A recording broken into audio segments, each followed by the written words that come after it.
ng Ama, ng Anak, at ng Espiritu Santo. Amen.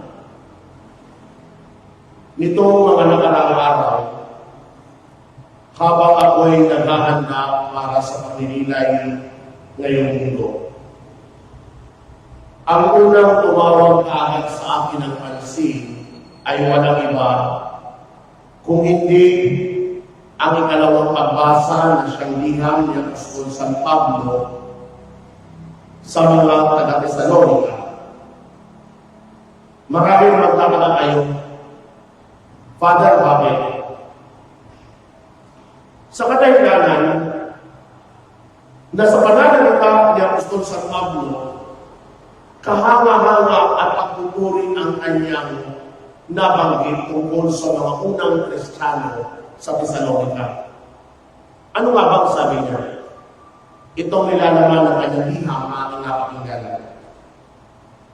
Lagi kaming nagpapasalamat sa Diyos dahil sa inyo at tuwina'y isinasama namin kayo sa aming dalangin. Ginugunita namin sa harapan ng ating Diyos at Ama ang inyong mga gawang bunga ng pananampalataya, ang inyong mga pagpapagal na udyok ng pag-ibig, at ang matibay ninyong pag-asa sa Panginoong Jesucristo.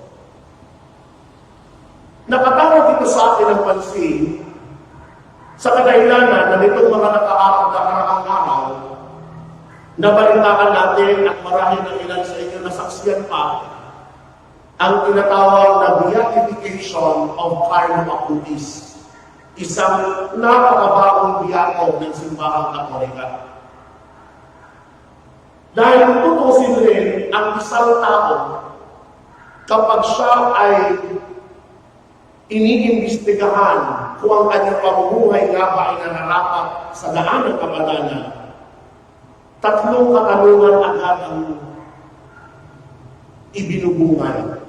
Anong katanungan iyon? Una, paano ang taong iyon namuhay sa pananampalataya? Ikalawa, paano ang taong iyon namuhay sa pag-ibig? At ikatlo, paano ang taong iyon namuhay sa pag-asa? Yan rin ngayon ang nilalaman ng liham ng Apostol San Pablo bilang kanyang pagpupuri at paghanga sa mga unang Kristiyano sa Tesalonica. Kaya napapigil ako sa pagninilay at tinanong sa aking sarili ngayon, tayo kaya kung titingan ni San Pablo, kaya niya bang sabihin na kahanga-hanga rin ang ating pananampalataya? Kahanga-hanga rin ang ating pag-ibig at kahanga-hanga rin ang ating pag-asa? Surihin natin ang ating sarili. Tayo ang lubos na nakakakilala kung sino tayo. Walang sino manumari na husga. Kaya mo bang sabihin na meron ang lubos na pananampalataya, lubos na pag-asa at lubos na pag-ibig? Sa pagsusuri na ito, napaganda sa alang-alang ang mismong mga pagbasa na meron tayo sa lingkod ito. Bakit kami? Dahil ang tatlong pagbasa, unang pagbasa, Salmo at ang Ebanghelyo, nagtataglay ng mga aral upang tulungan tayong suriin kung ang ating ang pananampalataya, pag-ibig at pag-asa ay kahanga-hanga. Unang aral, salitang magpapakilala. Bakit magpapakilala? Dahil sa unang pagbasa mula sa aklat ni Propeta Isaías, dito napakinggan natin kung paano ang Panginoon nagpakilala kay Ciro. At ngayon, habang tayo nakikinig sa salitang ito, nagpapakilala siya sa atin. Itong sabi, ako ang Panginoon. Ako lamang ang Diyos at wala nang iba. Palalakasin kita, bagamat ako ay di mo pa kilala. Ginagawa ko ito upang ako ay makilala ng buong daigdig, na makikilala nila na ako ang Panginoon. Ako lamang ang Diyos at wala nang iba. Sa pananalitang ito na ating napakinggan, ipinababagay sa atin na ang Diyos nagpapakilala sa atin. Ang tanong ngayon, Yamang ang Diyos ay nagpapakilala sa atin. Yamang ang Diyos ay nagsasalita sa atin. Ikaw na nakikinig, nagsusumikap ka ba mas lalong panalimin ang iyong pagkakakilala sa Diyos? Ikaw na maningin pa, nagsusumikap ka ba na magkaroon ng mas malalim na relasyon sa Diyos? Nakakalungkot ba isipin? Subalit marami sa atin,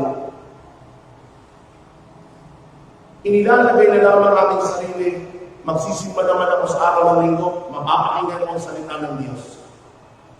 Pero sa araw-araw na buhay, naglalaan ka ba ng 3, 5, 10 minuto para basahin ang Biblia, basahin ang banal na tipan, upang mas lalong makilala mo ng libusan ang Diyos? Mga kapatid, walang dahilan sa panahon ngayon na di tayo magbabasa. Bakit kami? Dahil uso-uso na halos sa atin meron mga smartphones. Pag wala kang kopya ng Biblia, pumunta ka sa napakaraming applications na rin ang Bible. Maring sabihin mo sa akin, Father, ang mata ko nagkakadepenensya sa pagbabasa. Wala ka rin dahilan dahil uso na rin ngayon ang tinawag ng audiobooks. Sa audiobooks, makikinig ka na lamang. Ang mahalaga ay kung talagang may panahon ka para mas lalong makilala ang Diyos ng lubusan. Ikalawang aral na mapupulot natin. Pagpupuri. Bakit pagpupuri? Dahil kung babalikan natin ngayon ang Salmo, ilang beses nabanggit at ginamit ng salmista ang salitang papuri. Halimbawa, una, sinabi na, purihin ang Panginoon, awitan ng bagong awit. Ikalawa, ang tuon ay tunay na nakita, marapat na papurihan. Ikatlo, ang Panginoon purihin ng lahat ng kaibigan. Ikaapat, purihin ang lakas niya at ang kanyang kabanalan. Paulit-ulit na nabanggit ng salmista ang salitang purihin. Ngayon ang tanong, bakit kaya ang nilalaman ng pananalita ng salmo panay papuri sa Diyos? Dahil ang dahilan dito, nakilala ng salmista, ng may akda ng salmo, kung sino ang Diyos.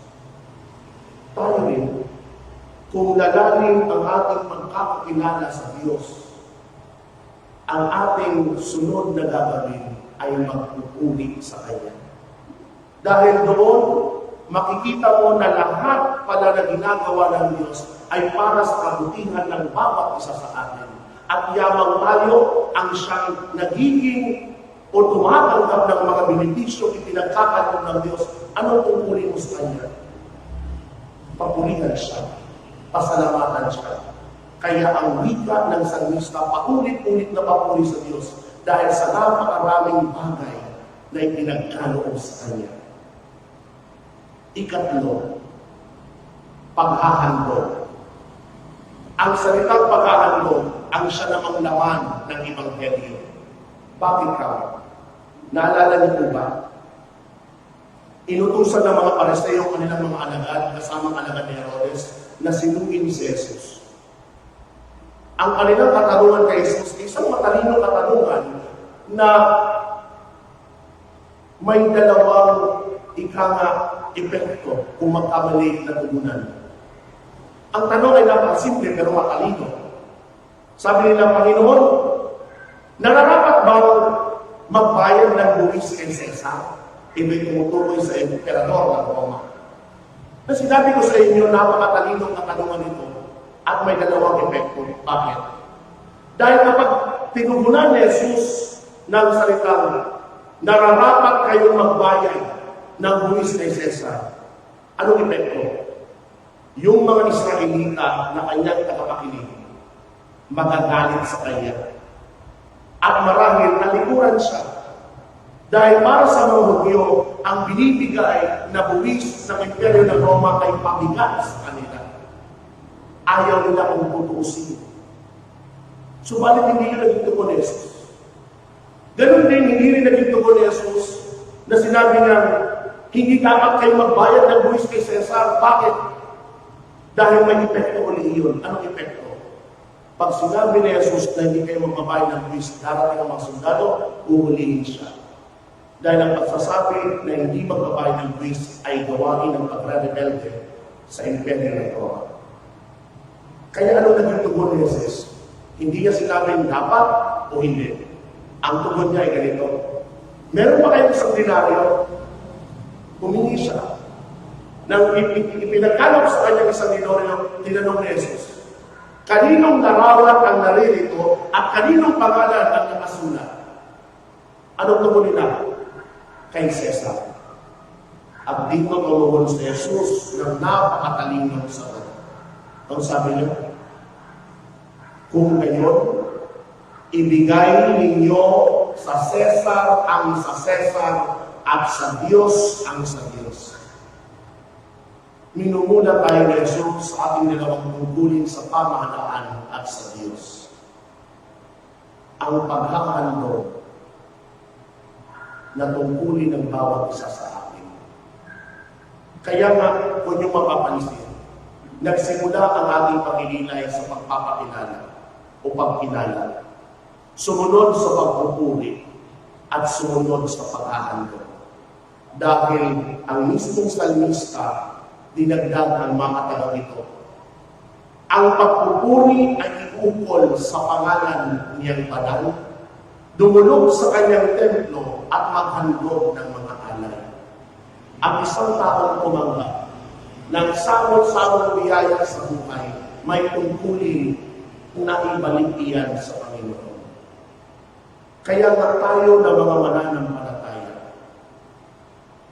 sa ating pagsisimba, marahil hindi na mamalayan, pero ang tatlong gawain ng pagpapakilala, ng pagpupuri, at ng paghahandog ay nagagampanan natin.